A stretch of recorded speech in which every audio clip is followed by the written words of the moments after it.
इसी तरह तुम अपने सदक़ात और खैरात को एहसान जतला कर और तकलीफ पहुंचाकर ज़ाया न करो। बिस्मिल्लाहिर्रहमानिर्रहीम।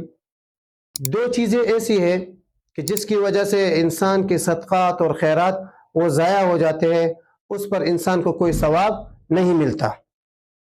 अल्लाह ताला सूरतुल बक़रा की आयत नंबर 264 में फरमाते हैं कि या अय्युहल्लज़ीना आमनू ला तुब्तिलू सदक़ातिकुम बिल-मन्नि वल-अज़ा कल्लज़ी युनफ़िक़ु मालहू रिआअन-नास वला यु'मिनु बिल्लाहि वल यौमिल आख़िर,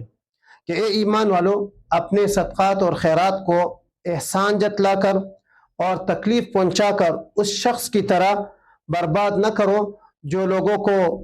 दिखलाने के लिए माल खर्च करता है और अल्लाह और रोज़ आखिरत पर ईमान नहीं रखता। इस आयत से सबसे पहली बात ये पता चली कि जब भी आप किसी गरीब की मदद करें तो फिर उस पर एहसान न जतलाएं और उसे तकलीफ न पहुंचाएं, वरना आपके इस एहसान जतलाने की वजह से और तकलीफ पहुंचाने की वजह से आपके सदक़ात और खैरात ज़ाया हो जाएंगे।